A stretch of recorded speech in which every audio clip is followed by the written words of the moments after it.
நாங்கள் போகும் எல்லாம் எங்களுடைய கட்சிக்கு அமோகமான ஆதரவு எங்களுடைய மக்களினால் கிடைக்கப்படுகின்றது.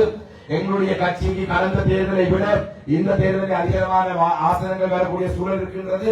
இருந்தாலும் கூட இன்னும் 2 நாட்கள் தான் இருக்கின்றது தலைப்புறைக்கு. எங்களுடைய மக்கள் இந்த 2 நாட்களிலே முடிந்த விலைக்கு வீடு வீடாக சென்று எங்களுடைய கட்சியுடைய வாக்கு வங்கியை அதிகரிக்க வேண்டும். மிக முக்கியமாக இந்த தேர்தல் நடக்கும் காலப்பகுதியிலே நாட்டிலே ஒரு பெரிய மாற்றங்கள் உருவாகி கொண்டிருக்கின்றது. தென்னிலங்கையிலே ஒரு பேரினவாத அரசாங்க கட்சி தங்களுடைய கட்சியினுடைய பலத்தை காட்டுவதற்காக வடக்கு கிழக்கு பூராவும் தன்னுடைய அமைச்சர்கள், பிரதமர், ஜனாதிபதி என்று அனைவரையும் களமிறக்கியிருக்கிறார்கள். இதுதான் மக்களே முதலாவது முறையாக வரலாற்றிலே ஒரு உள்ளூராட்சி மன்ற தேர்தலுக்கு ஒரு நாட்டுடைய ஜனாதிபதி பிரதேச சபையாக சென்ற தேர்தல் தான் முதலாவது சந்தர்ப்பமாக இருக்கும். ஏன் என்று சொன்னால் இதனுடைய மக்கள் மீது இருக்கிற அன்பிலேயோ பாசத்திலேயோ அவர்கள் வடக்கு கிழக்கு பூராவும் சுற்றி இருக்கவில்லை. அவர்களுடைய திறமை இந்த நாட்டிலே தமிழ் மக்களுக்கு ஒரு தேசிய இனப்பிரச்சனை இல்லை. நாங்கள் ஒரு புதிய அரசியல் அமைப்பினூடாக தமிழ் மக்களுக்கு ஒரு நிரந்தரமான அரசியல் தீர்வை கோரவில்லை. இந்த மண்ணிலே எங்களுடைய அரசியல் கைதிகளை விடுதலை தேவையில்லை, காணாமாக்கப்பட்டவர்களுக்கு நீதி தேவையில்லை, எங்களுடைய காவியை நீங்கள் அவகரிக்கலாம் என்ற செய்தியை தமிழ் மக்கள் சொல்வார்கள் என்ற நம்பிக்கையிலே தான் இந்த தேர்தலை இவ்வளவு பாடுபடுறார்கள்.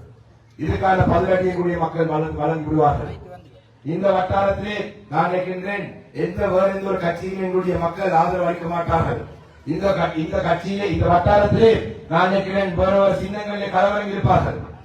இன்றைக்கு புட்பால் சின்னத்திலே கடந்த தேர்தலிலே சங்கு சின்னத்திலே கேட்டு, ஜனாதிபதி தேர்தலில் இருந்து பாராளுமன்ற தேர்தலில் சங்கு சின்னத்திலே கேட்டு, இந்த மாவட்டத்திலே இருந்து மக்களால் நிராகரிக்கப்பட்டவர்கள் இன்று புட்பாலை தூக்கி கொண்டு வந்திருக்கிறார்கள். இந்த பிரதேசத்துக்கு நாங்கள் புட்பாலை எதுக்கு பயன்படுத்துவது? காலாரம் கேட்கிறது. புட்பாலை நாங்கள் எடுத்து மடியில வச்சிருக்கிறதும் இல்ல, தலையில வச்சிருக்கிறதும் இல்ல, தலைக்கு கிளக்கி பழக்கிறதும் இல்ல, வீட்டுக்குள்ளே இருக்கிறதில்ல, வெளியிலே தான் புட்பால் வச்சு விளையாடுறது. அந்த வகையிலே இந்த தேர்தலிலே இந்த பிரதேச சபையிலே இந்த வட்டாரத்துக்கு வெளியே தான் புட்பாலை வைத்திருக்க வேண்டும். இந்த மாவட்டத்துக்கு வெளியே தான் நாங்கள் புட்பாலை அடிச்சு கிடைக்க வேண்டும். ஏனென்றால் இவருக்கு இதான் வேலை. தேர்தல் காலங்கள் வந்தா யார்ட்டையாவது காசு வாங்குறது, சுயேட்சை குழு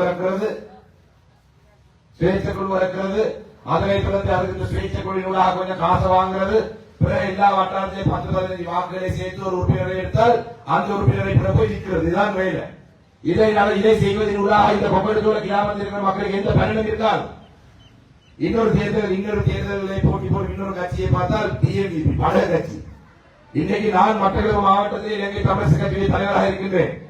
எங்களுடைய கட்சியிலே 2 பாராளுமன்ற உறுப்பினர்கள் இருக்கிறார்கள்.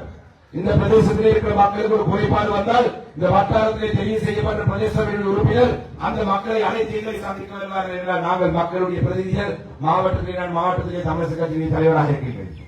இதுவே தமிழ் மக்கள் விடுதலை புலிகள் கட்சியுடைய தலைவரை சந்திக்கிறார்கள். அந்த வட்டாரத்திலே வேட்பாளராக இருக்கிற உறுப்பினராக தெரிவு செய்யப்பட்டாலும் எங்கே உங்களை கொண்டு போய் சந்திக்க வைப்பார்கள்? எங்க போலாம்?